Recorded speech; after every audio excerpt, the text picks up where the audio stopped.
What's happening, MJB and the infamous Rod Rohde? We're doing Yeah, but. Yeah, but this is a fun one.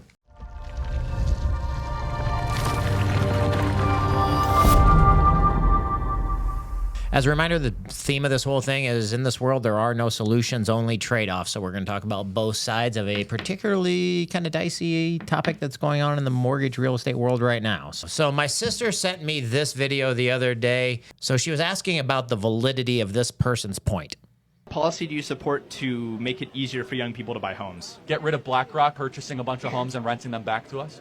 Okay, so like seize their assets? Not seize their assets. Make it illegal that asset managers over $500 billion can't buy single-family homes.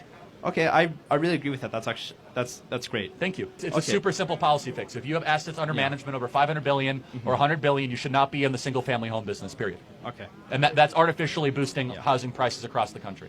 I believe homeownership is a moral good for all humans. So I thought about it, and boy, howdy, did I have some thoughts. What kind of thoughts? Well, the first thing that struck me was the Turning Point sign behind him. So he was speaking at a Turning Point event, which is traditionally more of a conservative, kind of right side of the spectrum organization. Okay. What's wrong with that? Well, there isn't anything wrong with it. It's just pretty far off brand, which I guess I kind of love to a certain extent. So many of these political companies, organizations, groups, collectives, whatever, get so dogmatic in their views that they'll never deviate or change their minds about anything. Though I don't particularly think that's what's going on here, nor do I think any of one speaker at any group's organization necessarily speak for the whole organization. Right. But I digress. What makes this kind of polarizing is that this guy is basically making a case against capitalism, the free market economy, supply and demand, and hell, freedom. Yeah, but what the hell are you talking about right now? For goodness sakes. He's right about these institutional investors, don't you think? And his argument is in favor of all of your points. How do you figure? Well, number one, capitalism. Owning a home in America is the greatest and most predictable wealth generator in recorded economic history. When these multi-billion-dollar companies buy up all of the homes, the average person cannot participate. Two, the free market economy. Again, these people are artificially creating markets and pricing people out. It's kind of like the interest rates are all out of whack right now, because for so long the government was just buying everything regardless of the price. Now that they aren't, this supply and demand chart looks kind of like, I don't know, a hyperactive kid's drawing on a wall or something. Supply and demand? Asked and answered. And four, how about freedom, man? Freedom, just freedom. People don't have the opportunity to take part in the American dream and have housing stability, or just build a comfortable life because of the consortium of companies is controlling the housing market. Yeah, but that's not how it actually works, man. Not at all. See, this country was founded on the concept of liberty and justice for all, not liberty and justice for all unless you are a group of people who incorporate yourselves in an S-corp in Delaware to group together with good ideas and make money. You know, liberty doesn't apply to that. You know, it's fun and cute to think of life like some bad 80s movie, you know, where a corporation is some scary steel monster that's going across the world gobbling up whatever or whoever it wants. Of course, headed by a ruthless, diabolical guy in a gray suit who doesn't care about anything. Ha ha ha. You know, hate to spoil it to you, but just really not the case.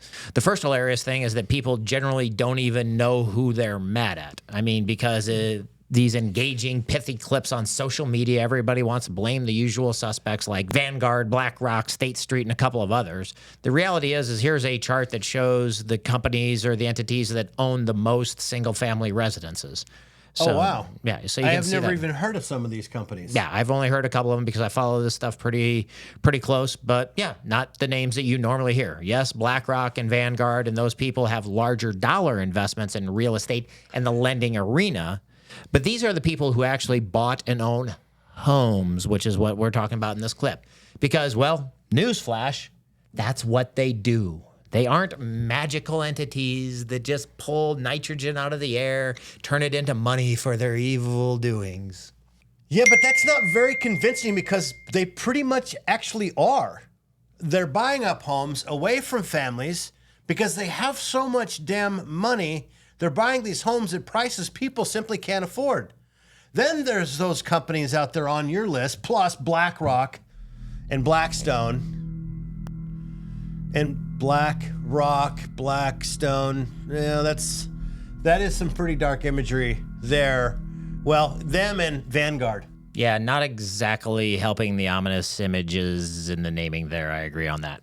Right? BlackRock, Blackstone, Vanguard, State Street. They're not only buying up all of the houses, but they're also buying up many of the apartment complexes and investing heavily in mortgage investor funds. They actually are the primary investors on several of our larger lenders that we work with. They're not only buying up all of the homes, they're buying up the controlling interest in the competition of their homes. Yeah, but that's exactly what they are supposed to do, and for good reason, and for the help of people. Look, these are either hedge funds or investment companies. So if you take a look at Vanguard, for example, they are an investment company that anyone listening to this could create an account and invest with them by the end of the day today. I mean, literally, they have like 243 mutual funds that you can invest in today. Probably within an hour of like focused attention, you could invest with Vanguard in one of their funds. It took me 3 minutes to find out like how many investment funds they have. This does not constitute investment recommendations or advice of any kind. We're not licensed advisors, not representatives of any company. We're both actually very, very non-wealthy guys. So whatever you do, don't take financial advice from us. No investment advice being dispatched here. But you are very, very correct. Though you physically can quickly invest in, for example, Vanguard Real Estate Index Fund Admiral shares, the Vanguard Real Estate Index Fund Investor shares, Vanguard Global, excluding U.S., Real Estate Index Fund, or just the general old Vanguard Real Estate ETF. You know, that's what these companies do, and it's very straightforward and very public. They collect smart people with good ideas. Then they go to the public and say, hey, we have a plan to invest your money in real estate or stocks or Bitcoin or derivatives or the price of orange juice next year, whatever. On these, it's, we have a great idea to buy a bunch of real estate, and we think we're better at it than you are. So give us your money. We will invest it for you. And then when we make money, we will pass most of it on to you and keep a smallish percentage as our reward for doing a good job. Though if we are right and we make a crap ton of money, that smallish percentage will be a huge number, and we're going to ball out of control. You down with that? And people were, and they did. Now people are mad. They're mad about that. That's dumb. Let's look at it the other way. Let's say you have $50,000 or $100,000 to invest, and you think real estate is great. How do you do it to maximize your returns with just $50, $80, $100,000? 50, 100 grand? You really kind of can't. I mean, unless you buy a home in some really, I don't know, small town or sketchy area. Exactly. Well, now you can go invest in one of these funds. Let the pros who know what they're doing manage your money and invest in real estate you don't even know exists. They're investing in markets and towns you've never heard of. Then they make the money. Or the other part of it is, let's say you do have $2 million saved up to invest. Big chunk of money. You saved it up from your great job and other investments, and you want to invest it in high-performing real estate. To do enough research and modeling and testing and investigation to invest it optimally, you would probably get fired from your great paying job that makes a lot of money because it's an incredible amount of work. Yeah, but then how do we make it possible for the common man or woman to get a house at a reasonable price? Yeah, but it's actually very simple.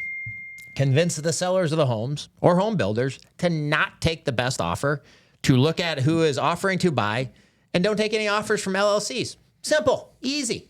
Wait, you're saying that when I'm selling my house, that I should choose to make less money and take a lower offer from a private person instead of an LLC? Yep. That's what you're telling me, to make $20,000 to $30,000 less on my house? Nope. That's what you are telling you. That's your exact argument. The only difference between that and what you are pitching is that it's just written into law. You just don't know that there was a better offer because they couldn't make the offer, because they wouldn't legally be able to make the offer. And as two extra yeah buts, if they had to sell all of their holdings, it would jack everything up. There would be a glut of homes hitting the market, which would drive down the values of existing homeowners, which would cause chaos, and saying they can't be allowed to sell them like that. It's just plain socialism. It's controlling both sides of the buy and sell, and we aren't going there. Plus, those investors collectively are only buying like 30% of the investment properties. 70% are smaller investors or investment companies that own 10 or less homes. That is who is really snapping these up. It's just people see LLC on the name and they think that BlackRock or Rod Rock or MJ Blackstone, Rod Rock or MJ Blackstone, whatever the hell the name is, LLC, they're all the same. If we are really, really going to do this, would need to draw the line at like 2 or 3 homes, which would then require hiring people to police it. Then you couldn't be a move-up investor who buys like 4 homes in your life and keeps the old ones as rentals. Lots of downstream impacts here, man. Ugh, crap. What you gonna do?